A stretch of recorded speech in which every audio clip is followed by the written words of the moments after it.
Minister Nigel Farage. Thank you, Donald, and good evening, everybody. The European Research Group. This is the group of Eurosceptic Tory backbench MPs, headed, of course, by one certain Jacob Rees-Mogg, and they are becoming a part of our daily political lives, forever holding conferences, get-togethers, some of them in public, some of them in private, and last night 50 of their members, they have about 60 in all, 50 of their members met, chaired by Steve Baker, former Brexit minister who resigned, and, to be fair, the very senior members, the Ian Duncan Smiths of this world, the David Davises, the Rees-Moggs were not in the room, but still, 50 Tory MPs met last night to discuss what's to happen with the leader of the Conservative Party, the Prime Minister, Theresa May. And Robert Peston of ITV has a really remarkable account. Some of the feedback he got included. Everyone I know says she has to go. She's a disaster. This can't go on. Open rebellion from 50 of them, discussing the methods and mechanisms needed to get rid of the Prime Minister. One MP said to him, "It was truly mind-blowing. You felt the ground opening up under your feet." So there is a very serious rebellion afoot. And yet, when Mr. Rees-Mogg was questioned what he thought about the Prime Minister, he said she has been fantastically dutiful. I think that may count actually as a somewhat backhanded compliment. And David Davis said, "I think we've got a very good Prime Minister." So actually, whenever these people are asked, do you think Mrs. May should be removed? No, they say. She's absolutely marvellous. We just disagree with her on the point of Chequers. Let me tell you something. What these people are saying in public and what they're saying in private are two very different things indeed. I know that for a fact. But nobody wants to be seen to be the person wielding the knife. Indeed, Boris, in his resignation speech in July, had the opportunity to trigger a leadership challenge against the Prime Minister. He declined to do so. Is she the right person to lead the Conservative Party and lead us through Brexit? I have always thought the answer to that is no, right from day one. But if she chucks Chequers, and if she goes for a Canada-style free trade deal, she will survive. If she sticks with Chequers, my guess is she'll go. The trouble is, if you're a committed Brexiteer, if you get rid of the Prime Minister at the end of this month and trigger a leadership election, what time is there going to be to actually negotiate a Brexit deal to meet the deadline of March the 29th? I think their indecision, these people, has actually put them in a bit of a pickle. So I think she's the wrong person, but I think she can survive. What do you think, folks? Is she the right person to stay as leader? Maybe you think we need her for stability, in which case call 0345 6060 973, or maybe you think actually to get a real Brexit it'll never happen with that woman in number 10, in which case text to 84850 and tell me, if she was to go, who'd you like to see in her place? Let me know. Tweet using the hashtag Farage and LBC, at LBC, and of course watch us on Facebook. Comment there too. I'm here in the EU Parliament, where today we've heard from Mr. Juncker, and there's been a big vote on Hungary. And wow, the grip is getting tighter from Brussels on Hungary. More of that later. But come on, tell me, is she the right person to stay as leader? Are these 50 MPs who are plotting, are they right to want to replace her? If they're right, why are they so cowardly and not saying it in public? Let's try and find the answer by asking Audrey in Southend-on-Sea. Audrey, good evening. Hello there, Nigel. No, she's not the right person. I used to believe she was, but not anymore. I think she sold us down in Brexit all the way along. She's gone cap in hand to every country begging for deals when she should have just stood up to them and said, enough's enough, we're going. Audrey, did you vote for her in the general election last year? Yes. You did? Right, so... Well, I'll be honest with you, I used to nickname her Maggie May, because I did think she was actually another Maggie. Oh, Audrey, you really were taken in, weren't you? I was, wasn't I? Yeah, you really were done over on that one, I'm afraid. I did, didn't I? But here's the problem, Audrey. Here's the problem. OK, right, you're clearly a Eurosceptic. You believed that, Brexit means Brexit and all the things she said. But here's the problem, Audrey. If they get rid of her now, do you see my point? That it won't be. I think that'd be a bad idea.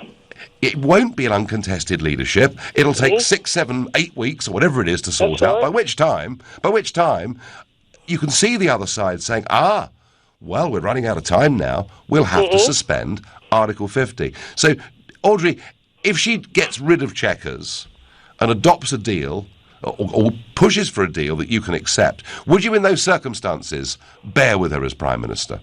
I would only bear with her because I know that it will delay what's already been delayed for so many. It's a right old mess, Audrey, isn't it? Audrey, thank you.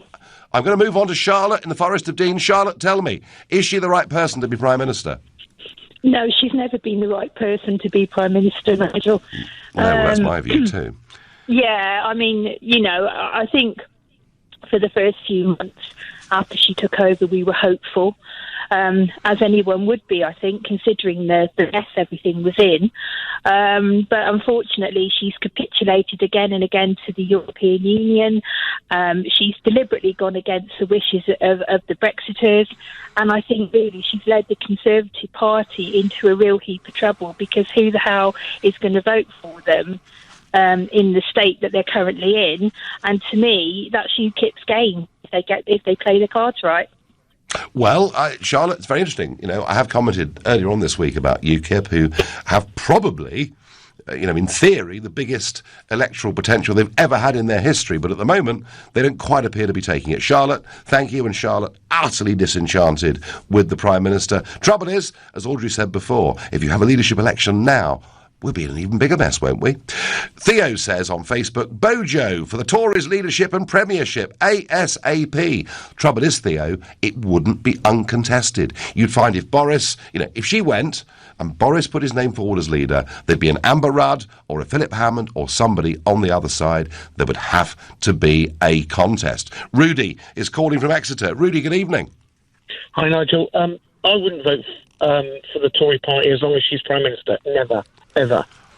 Okay. Well, let me ask you, Rudy. Rudy. Can't be trusted, yeah. Let me ask you, Rudy, before you go on. Did you vote for her? Did you vote for her last year? Yep. Okay, fine. So I did because. What has she done to alienate you? She's completely lied, and she's gone back on the agreement that I voted for. They all say that we didn't know what we voted for. We were all sent a leaflet for over 9 million. Explaining what we were voting for. David Cameron made it perfectly clear it was not a never-endum. And it was a one-in-a-lifetime vote. And I knew exactly what I was voting for, but everyone seems to think that we're stupid. Yes, and because when you voted for her, Rudy, she said, Brexit means Brexit. I will take back control of our laws, our borders, and our money. And it did all sound pretty good from a sort of Brexit perspective, didn't it? It did, and the only reason why I voted for her is because Labour weren't going to deliver it, and there was no alternative. Not because it was Theresa May, because I never wanted her to be PM from the outset. I was actually annoyed when she became PM. So who do you want now, Rudy? Who do you want now? Rees-Mogg, to be honest, because he's got a way about him where he's he can explain things correctly, and he's not getting aggressive or anything, and he just says how it is. You can actually trust what he's saying. More of Jacob in the course of the next hour. Rich says by text, she needs to go. Forget the 48 letters. All we need is for 12 MPs to defect to UKIP so they can hold the balance of power and force a proper, clean Brexit.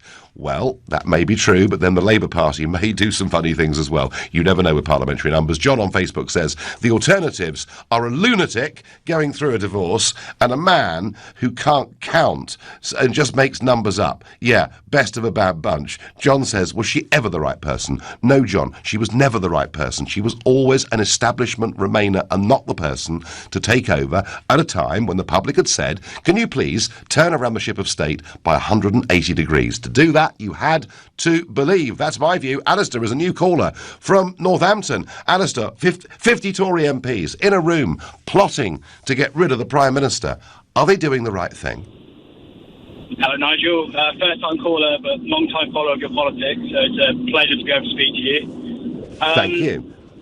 I think you made a very valid point for when you noted that a leadership contest now would essentially render the March 2019 date for leaving impossible. Yeah. So I think in a perfect world, we would replace Theresa May, because as you've said for a long time, she is a Remainer at heart. She doesn't have the best idea of Brexit in her mind because she doesn't truly believe in it. But I think what's currently happening with the European Research Group and the other entities within the Conservative Party that are now essentially forcing her hand and making the Chequers Agreement untenable, I think that is the best of both worlds, because I think she is essentially going to be forced into agreeing a deal that will be voted for within a party, which clearly isn't Chequers and clearly is potentially one that's more based on a Canadian free trade style agreement. So I think, fingers crossed, we will potentially see something Alistair, that does come about.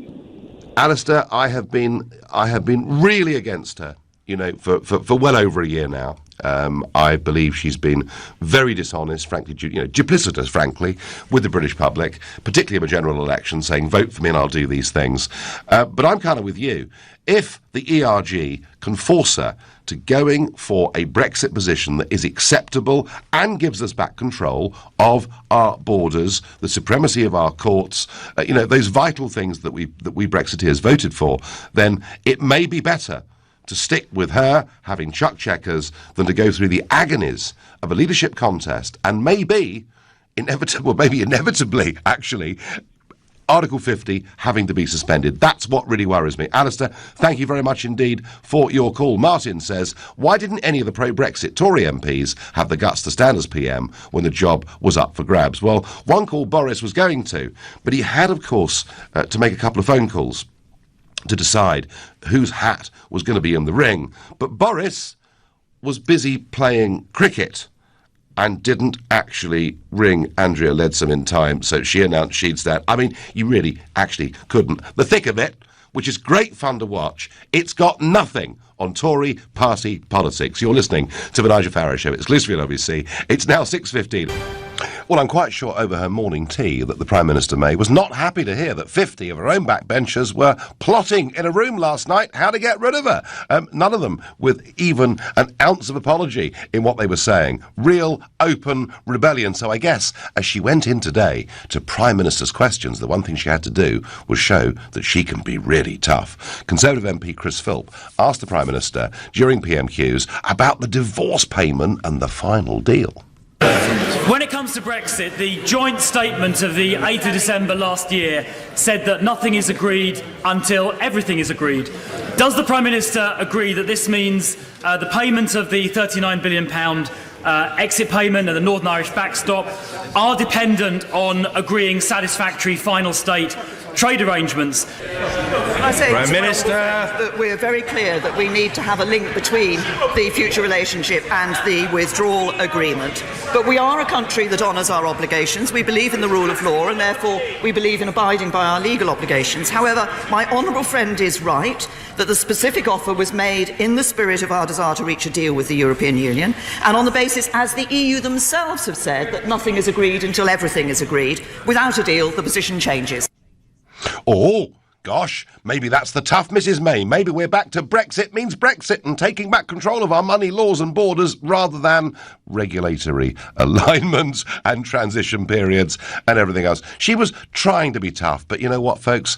Wasn't really that tough, was it? I don't think that would have actually convinced any of the 50 last night who met and were plotting. But their problem is they're running out of time. Their problem is that if Boris had wielded the knife back in July, this leadership contest could have taken place during the month of August. They didn't have the bottle to do it, or perhaps they didn't think actually they had the numbers to win. I don't know. Is she the right person to stay on as Prime Minister? Peter in Wimbledon is a regular caller to this show. Good evening, Peter. Good evening to you, Nigel. I think even by your standards, you have to admit that the country is in an utter mess.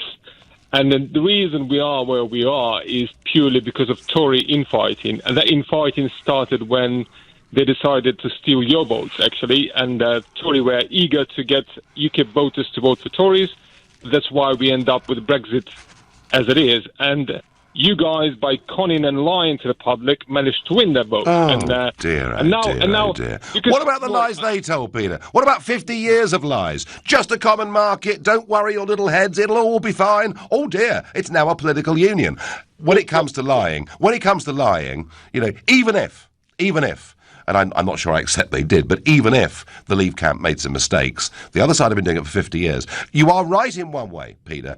The Tories have a problem over Brexit. The Tories have a problem over the European Union. It started back in 1961, when Macmillan first made the application to join the common market. In 1974, Conservative MP Enoch Powell stood down and said, vote Labour. So this has been going on, this split, this fault line, for longer than I've been alive. And it's there and ever present. But, Peter, you're on the other side of the argument. But, I mean, presumably, as somebody that's a Remainer, you'd like Mrs May to stay, wouldn't you, really? Well, in my opinion, it's damage limitation. And the thing is that if only you guys had the guts to tell the British public, look, guys, you are going to be worse off. How much are you going to be worse off? For how long? Because there is this big riddle, Nigel, you're aware of. You never talk about that. You talked about some imaginary immigration and so on, Syrian refugees going to Hungary and so on. But you never talk about issues of Irish border, how it's going to have a conflict with the Good Friday Agreement. You never. Well, there is no conflict with the Good Friday Agreement, and nobody mentioned that during the referendum at all. But Monsieur Barnier very cleverly plucked that out and made it an issue. Peter, all I've ever told people is they are going to be independent. They are going to be free. They're going to live in a proper democracy, and we'll be able to control our borders, choose our own relationships around the rest of the world. What's wrong with that? Well, the fact of the matter is, Nigel, we have everything you just listed. You just you put in people's minds that we are not sovereign. For some reasons, we have no control over our borders, and you know exactly that we do. We do control all of our borders. We're out of Schengen. Do you know, Peter? And we control immigration because there is European Union directive. I sat today within a few feet of Mr Juncker giving his last State of the Union speech, where he talked again and again and again about a sovereign Europe, that sovereignty must be exercised at a European level, not on a nation-state level. Peter, you and I are never, ever, ever going to agree, but I'm pleased that you keep on calling. Martin on Facebook says, Theresa May has misled the public. She said Brexit means Brexit, but behind the scenes, she was colluding to prepare a proposal that means we have a common rule book, which is worse than we have now with the EU. She's just looking after her own premiership. Well, so far, Martin, she is somehow, miraculously, actually surviving. Mark says the bottom line is Theresa May should have gone before Christmas. It is now too late. And in many ways, Mark, in many ways it is too late. But if she sticks with Chequers, she will be gone, because Chequers is just unacceptable to those members of the ERG, certainly unacceptable to me. Let's go to Bath and talk to Stuart. Stuart, does she stay on as Tory leader? I think it might be quite disruptive to the whole process if she leaves now, mate. Yep. Well, disruptive, but that rather depends, Stuart, if you think the process is going in the right direction, doesn't it? Yeah, the thing is, Nigel, I mean, I'd probably consider myself on exactly the same end of the political spectrum as yourself. Great fan of your work, mate. I just feel we're sort of lacking alpha males in the Tory party who are just going to take this thing by the scruff of the neck, and either, if they're going to replace Theresa May, are they going to be, articulate men of, direction like yourself, or is it just going to be another a big filibuster again, and just an ongoing process? I mean, well, that would be pointless, wouldn't it? Utterly pointless. But Stuart, my contention is, if she absolutely sticks with the Chequers plan, she will be gone. So what I think she'll do is she'll shift. Yeah, the thing is, it's like someone pointed out the other day. In theory, she's a Remainer. If technically. Yeah. So well, this is the problem. I think in reality she's a Remainer, Stuart. That's the problem. She's going for the softest Brexit she can possibly get, the closest thing to sort of staying in the EU. Yeah. Now, I don't understand why we're Great Britain. We can't take the thing by the scruff of the neck and say, we're leaving, see you later, go back to 1974 Constitution, and just trade with the rest of the world, well, the entire world, including Europe as well, and just control our own sovereignty, Stuart, that's what many Brexit voters want. Mrs May's Chequers plan does not deliver that. If she sticks with Chequers, she'll be gone. If she gets rid of Chequers, she'll survive. That is my view. Helena on Facebook says, the ERG proposal sounds very sensible. The PM would be foolish to reject it. Paula says, Boris is best. What does Molly in Chelmsford say? Good evening, Molly. Good evening, Nigel. So, does she stay, in your view, as Prime Minister, despite 50 of her own backbenchers meeting and plotting? Well, best if she didn't, but like I say, it's so late in the day. You know, and if she does go through with the Chequers plan, not only will be troubled, the whole Tory party will never be, but no one will want to vote them again. You know, they'll be just so mistrusted, they'll never get them again. I think, frankly, Molly, the Chequers plan could almost split the Tory party. And I know that's a big call for a party that's held together for 200 years. But you're right. I think if she sticks with Chequers, the voters will desert the Tory party by the million. But, Molly, my guess is she'll see the pressure, she'll see how real this is, and she will be forced to chuck Chequers and go for a Canada-style deal. Molly, my money says she probably survives. Well, if she survives this, she will be very much going straight after March next year. I can't think they're keeping on after that. No, that may be true, but yes, if we got through and we left the EU in March next year, and it was a recognisable leave as opposed to Brexit in name only, Molly, she'd go after that and probably be well regarded by the history books. Funny how these things work. Thank you. Staying in Essex, going to Leon C. Speaking to Barry, a first-time caller to this show. Barry, good evening. Evening. How are you, Nigel? I'm all right. So, what should they do? Should they politically knife her, or should they stick with her and just get her to drop Chequers? If she, like a lot of people said, if she drops Chequers, yes. But the worrying thing is, if she sticks with Chequers, and there is a leadership challenge, you get the feeling that, like, if they do suspend Article 50, that then the Remainers will come to the fore again and go, oh, we should have a second referendum, this is all, you know what I mean? And it'll go on that way, it'll go down that route again, we'll start kicking off a second referendum. And that's probably, Barry, and that probably, having said that Boris and co didn't have the bottle, in my view, back in July, one of the reasons why they're also afraid to wield the knife in public is they do fear that bringing her down now would lead to a crisis that may lead to Article 50 being suspended, could even lead to another general election, and that's the problem, Barry. Barry, if she drops Chequers, would you vote for her again? If she drops Chequers and she stands by what she said when they want to vote for her, then yes. But in her present guise, no, definitely not. Do you feel a bit let down, Barry? Yeah, massive. The way she's going, she's sold us down the river massively on everything at the moment. So, right. The other thing she sold us down the Thames Estuary. Barry, I've run out of time. Lovely to hear from you. You're listening to the Nigel Farage Show, exclusively on LBC. It is now 6:30 and. Conspirators gather in Westminster to get rid of Prime Minister May, but nobody really dares break out in public, and they all fear, actually, if they get rid of her, it's going to lead to a hell of a leadership contest, and maybe even the suspension of Article 50, the very thing they want to happen. So she survives for the moment, but she needs, they say, to chuck Chequers, and I think on that point, they probably mean it. Now, today here in Strasbourg, Jean-Claude Juncker, European Commission President, was giving his last State of the Union speech, and he had some interesting things to say about the European Union and indeed about Brexit as well. Here he was talking about the single market.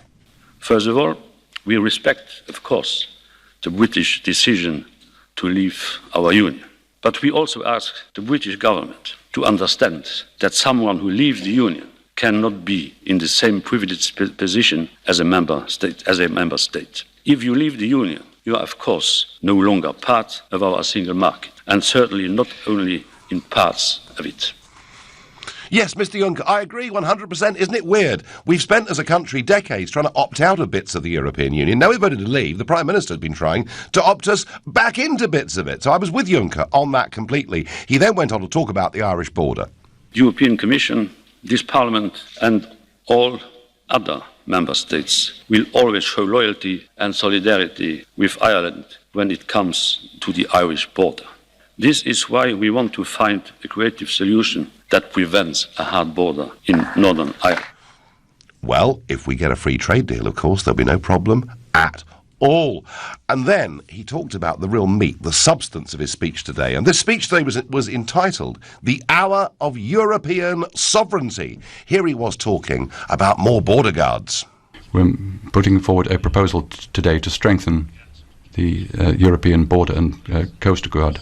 External borders must be protected more effectively, so we're proposing that the number of border agencies from the finance from the European budget by 2020 will be 10,000. We're making a proposal to extend the European Refugee Agency. They need support when it comes to processing asylum applications in line with the Geneva Convention. We're making a proposal for the return of illegal migrants. So basically setting up a federal border agency, the European Union, to police external borders. And he's very insistent, actually, that whilst they did that, all internal borders had to be removed. Here was my reaction to the Hour of European Sovereignty speech. Well, he's painting a Europe where everything's going swimmingly, it's wonderful, they're going to centralise more deeply, there's going to be a new federal border guard with 10,000 more people, foreign policy will be without veto, reconfirmation of the European army, power, power, power, power. No acknowledgement at all since his last speech of the Italian elections, the populist wave, the massive changes that are taking place. On Brexit, actually, he was reasonably positive. I mean, he's saying what a lot of them are now saying, let's just have a trade deal. You know, you voted to leave, you can't stay part of a single market, all of which makes me wonder why Mrs May wants to opt back into things. I do actually think, in some ways, if we have the right kind of British leadership, if they know we're prepared to leave on WTO rules, but would like to have a Canada Plus style trade deal, for the first time in this process, actually, I think they want to do it, and I think the pressure on Juncker and others from German and French businesses is massive to get something done. Yeah, I do feel more positive. I do think German industry particularly is saying, come on, crack on, let's get something done. So the mood here is a little bit more positive towards the Brits. But no, strange speech. You know, got to get rid of all borders, apart from external borders where we need 10,000 more people. Oh, and patriotism at a nation-state level is dangerous, is nationalistic, is xenophobic and probably racist too. But patriotism at a European level is a noble and fine thing. I still can't work it all out. They then went on, after Juncker spoke, to vote on Hungary. Big debate you may have heard yesterday on Hungary. Viktor Orban, the Prime Minister, was here, and the Parliament has voted overwhelmingly to ask the European Council to apply Article 7 of the European treaties to Hungary. They will be, shortly, stripped of their voting rights, stopped from receiving European money, and treated effectively like prisoners. And I have to say, all that will do is stoke yet further Euroscepticism, demands not to be part of this club, and further comparisons with the Soviet Union, which now the Hungarian Prime Minister is making. So none of that's going to help. Back to Mrs May. Does she survive? 50 plotters in a room, all talking about getting rid of her, but very few people breaking into the public. Time, I think, is running out, but she must chuck checkers. That's my contention. Tony is calling from Fulham. Good evening, Tony.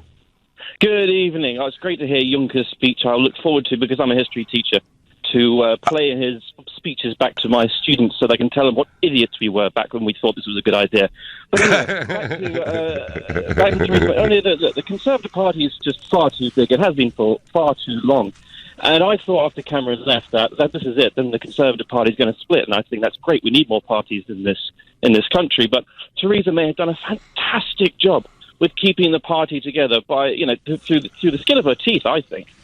But and I think that's the problem. I think everyone really realises in the sort of top parts of the Conservative Party, as soon as she goes, really, then the inevitable split of the Conservative Party will take place.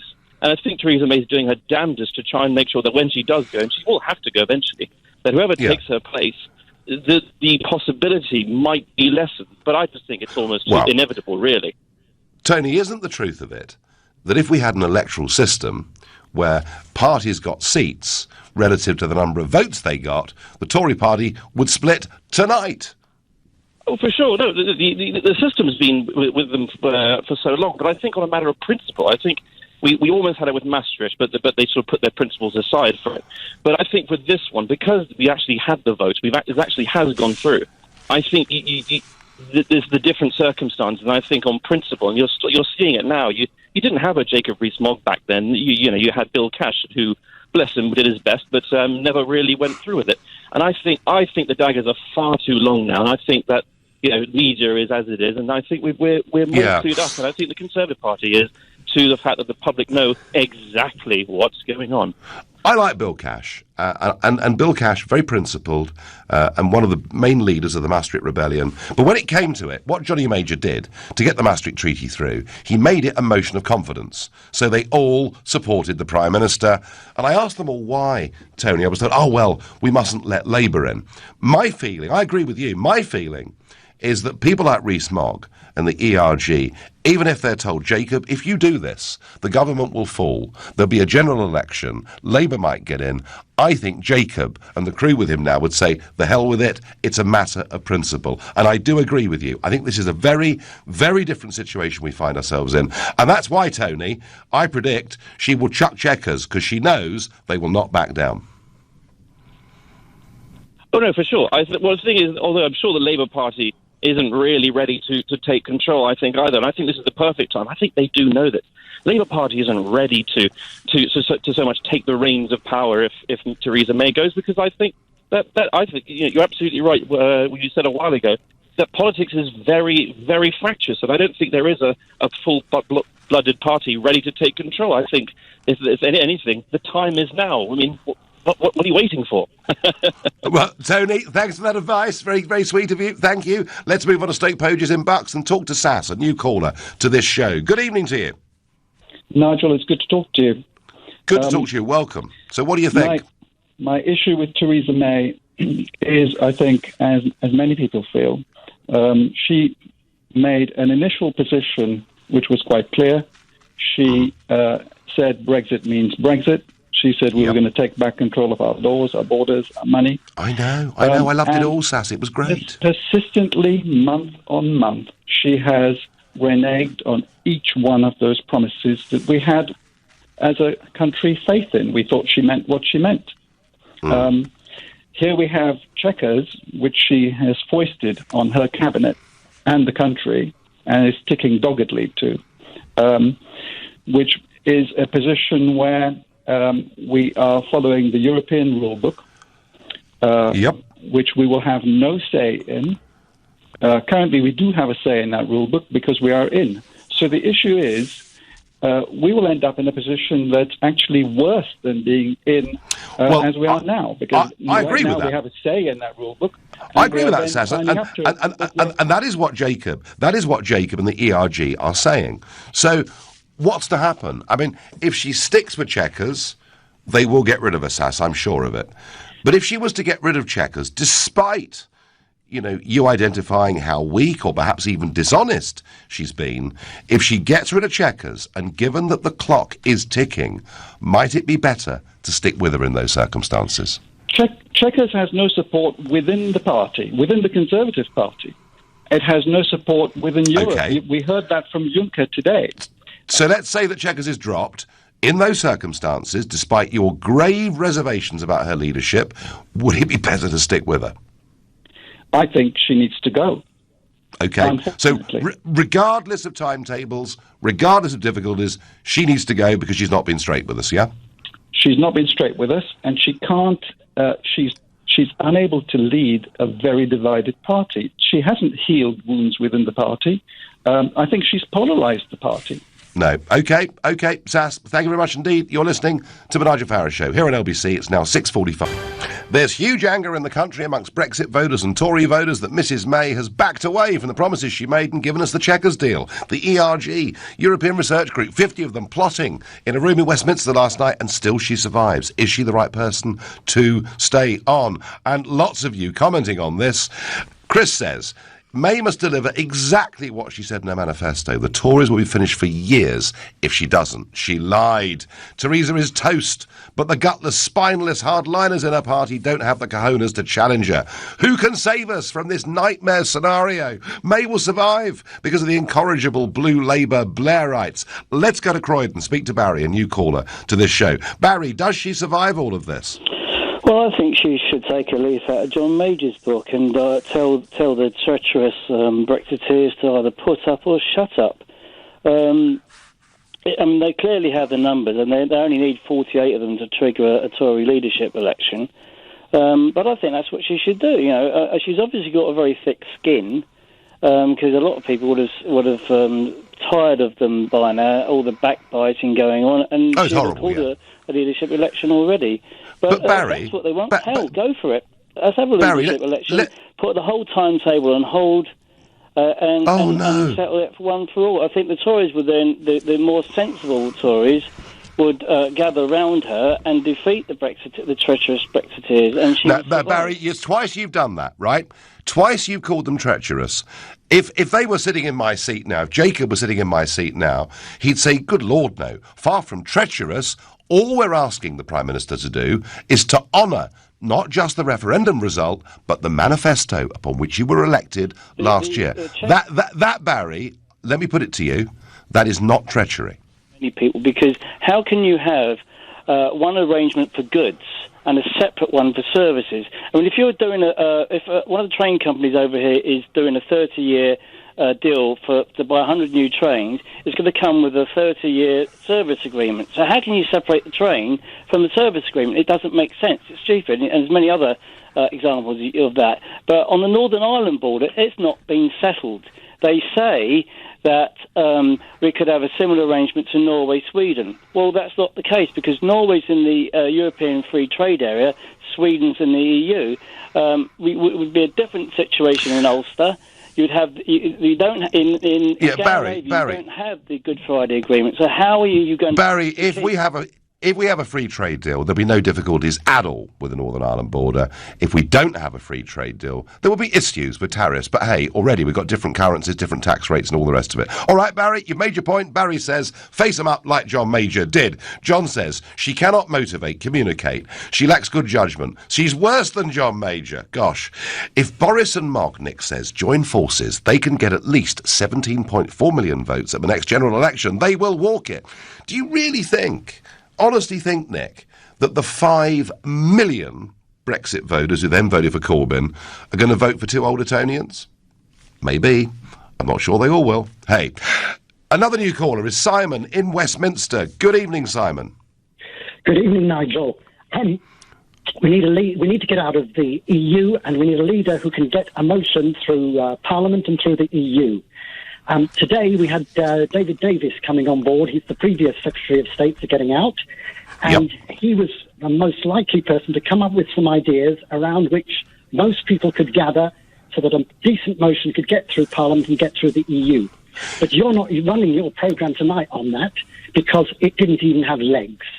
So we're really in a situation whereby... Well, I have asked, Simon, I have asked, I have asked for people to give their alternative views. I mean, are you saying that you think David Davis, given his age and seniority, could be a good person to steer the ship through the next 6-12 months?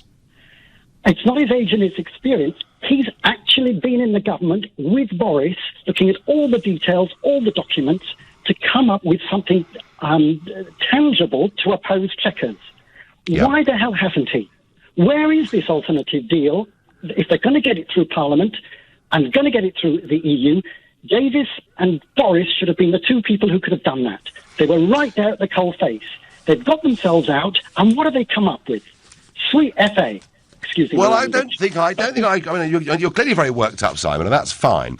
Passion is important, but actually, they have come up with plans. I mean, let's be honest. There they were with Economists for Free Trade yesterday, talking about a Canada Plus style deal, or if not that, nothing to fear from WTO. Today, they've had a press conference talking about Northern Ireland. I do think, Simon, they are beginning now to put positive alternatives. Thank you for your call. Marcus says May is no better than Merkel. They're both destroying their own countries. Oh, well, Marcus, you can say that if you want to. I don't think she's willfully trying to destroy the country. I just think she's caught, isn't she, as a leader? She's trying to appease both sides of her party at the same time, and in the end, actually, do you know what? Pleasing no one.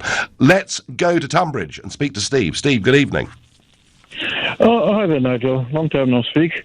I'll quickly just summarize what I want to say because I know you're running out of time. But I'll just say what I think should happen and what I think will happen. Yeah, go on. So what I think should happen is that Mrs. May should carry on and show everyone what a wonderful socialist she is, and prove to everyone that there's nothing conservative about the Tories. And she's very good at that, Steve. Yep. Therefore, us real conservatives will just not vote for them, and we can have a completely different party, which would be lovely. But what I think will happen is that she's going to carry on, and she's going to get such a horrible mess that nobody's going to want it, and they're going to use that as an excuse to drum up another referendum. And I predict that Leave will win, and then we're going to have a third one, and then we're going to have a fourth one until they actually get the result they want, and then we're going to all pretend that the EU is democratic. Well, if I have to say, Steve, I don't think that's going to play out. But if we had endless referendums, I think any public confidence and belief in our governing system would disappear totally. But I do take your point that to many voters like you, who consider themselves real conservatives, she does not tick that box. Thank you. My last caller tonight on this subject is Adam in Southampton. Good evening, Adam. Good evening, Nigel. Pleasure to speak to you. Very quickly, can we have an interview with Mr. May? Can we broaden the whole question of what's going on and see what he thinks about things? Because if I've had together as a kind of unit. I've had some theories on this show, with a lot of callers thinking that Mr. May is a very powerful influence. I have no idea, Adam, whether that's true or not. Yes. Dennis Thatcher, of course, famously didn't give interviews and was asked towards the end of Margaret's time as Prime Minister why, and he replied, I think it better to be thought an idiot rather than to open my mouth and remove all doubt, which I thought was quite a good answer from Dennis. Very good. And he was a very witty man. But okay, Mr. May, but apart from Mr. May, yes. Adam, and we can speculate on that, but I doubt he'll ever give an interview. Do you think she's going to survive as Tory leader? Well, I think most people that have called it on one particular view, for example, are pretty tired of it all, really, this kind of use of complexity as a weapon in a way, the use of lots of legal jargon and things like this. So I'd probably say it's time for a change. And the power can change very quickly. On the election night, power changes very quickly from one person to the next. No, yeah. I think if they wanted to, perhaps they could get things done quite quickly. But I'm just tired of it. Oh, Adam, I think many people are. They could do it quickly if there was an uncontested election. If the magic circle, as it used to be called in the Tory party, met and chose a leader. But the divisions are too great for that to happen. Adam, I thank you. I'll finish with Harj, who says to me by text, even you must now be thinking that Brexit is completely disastrous. There is no solution to the Irish border. Please admit this catastrophic error and try and help get the country a proper deal. If not, we should stay in. Harj, no, I'm not giving up on it. I believe Brexit's absolutely the right thing for our country, but has been handled appallingly and dishonestly by this Prime Minister, who's let the civil servants make the running and not the elected politicians. But it can still be saved. You'll be listening to the Nigel Farage Show on LBC. I'll be back in London tomorrow at 6. At 10 tonight is Tom Swarbrick. But up next, it's Ian Dale. Thank you very much, Nigel.